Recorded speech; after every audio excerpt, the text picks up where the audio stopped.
warahmatullahi wabarakatuh. Saya atas nama Resma Oktavianti, NIM 17472400029,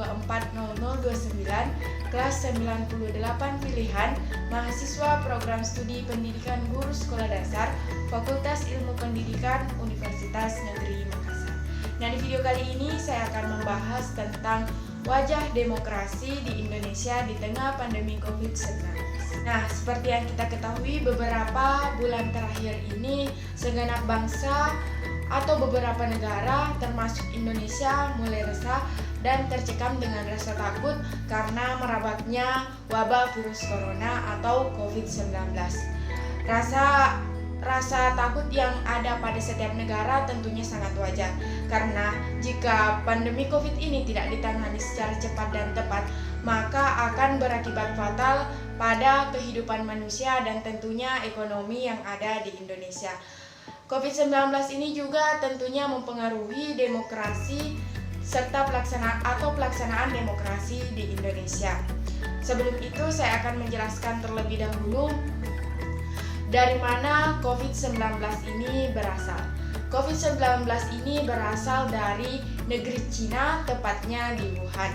Dan sejak kapan virus corona ini masuk di Indonesia? Menurut data The Real Time dari The Gazette Global Initiative on Sharing All Influenza, virus corona ini masuk di Indonesia tercatat pada tanggal 2 Maret 2020. Nah, bagaimana wajah demokrasi di tengah pandemi COVID-19 ini? Demokrasi di tengah pandemi COVID-19 ini tidak memperlihatkan perubahan yang signifikan. Tentunya demokrasi ini tetap memiliki beberapa problematika di tengah pandemi COVID ini. Apa saja problematika di tengah pandemi COVID ini? Yang pertama, kurangnya check and balance dari DPR. Nah, di sini terlihat bahwa naturnya DPR ini kurang kritis dan bisa dikatakan hanya menjadi pendukung dari pemerintah. Ini terlihat dari sikap dari anggota DPR melihat bagaimana kelambanan dari pemerintah mengatasi wabah virus corona ini. Kemudian terdapatnya beberapa kebijakan yang inkonsisten sehingga membuat masyarakat kebingungan dan pemberian sembako yang bisa dikatakan kurang merata. Nah, di sini DPR kurang melaksanakan tugasnya sebagai check and balance. Yang kedua, konsolidasi civil society yang tetap belum maksimal. Secara umum, kalangan ini masih terus bergulat dengan lingkungan yang kurang kondusif, termasuk adanya gangguan peran prosik yang melibatkan para buser untuk saling serang dan membungkam kritik dan mencengkam satu kebenaran. Akibatnya, kalangan civil society tetap memainkan peran di pinggiran dan terabaikan. Yang ketiga, sinergi dan koordinasi internal pemerintah yang tidak berjalan dengan baik. Kondisi ini telah menimbulkan saling silang di jajaran pemerintah sendiri. Pemusatan kekuasaan dan birokrasi penentuan kebijakan pembatasan sosial berskala besar atau PSBB menjadi efek dari situasi yang tidak terkoordinasi seperti saat ini. Sentralisasi kebijakan kerap dipertanyakan, mengingat PSBB harus dilakukan sesegera mungkin tanpa harus melakukan keputusan administratif yang sangat panjang. Apalagi kenyataannya kita terbilang lambat dalam merespon pandemi COVID ini. Meskipun saat ini PSBB mulai dilaksanakan, namun PSBB ini belum terlaksana secara maksimal. Yang keempat, munculnya fenomena oportunisme. Pada bulan April 2020, staf khusus milenial Presiden yakni Andi Taufan, Adamas Belva, dan Gracia menjadi sorotan, di mana ketiganya secara umum ditengarai telah memanfaatkan posisinya untuk meraih keuntungan pribadi, yaitu upaya mendapatkan proyek pemerintah terkait pandemi. baik langsung maupun tidak langsung. Meskipun ketiganya telah membantah hal tersebut, namun kolusi gaya baru sulit untuk dinantikan.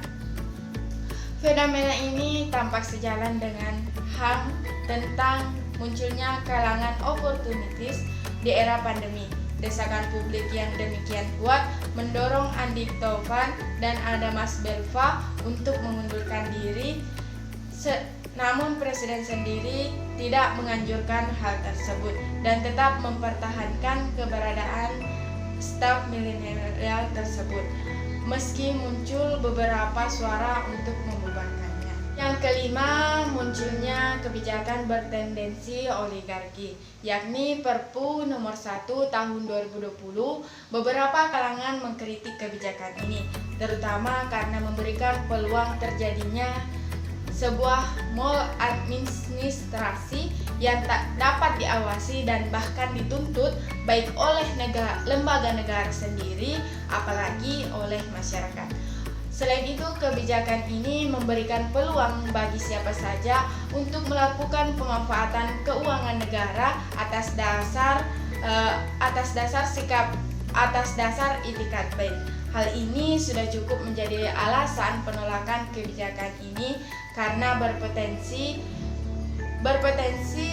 dimanfaatkan oleh kalangan oligarki. Nah, teman-teman, demokrasi kita di tengah pandemi COVID ini tampaknya belum akan pulih dalam waktu dekat.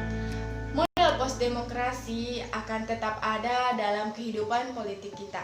Memang kita tidak akan mengarah pada pemerintahan otoriter, namun belum juga akan mengarah pada pemerintahan demokrasi yang sebenarnya.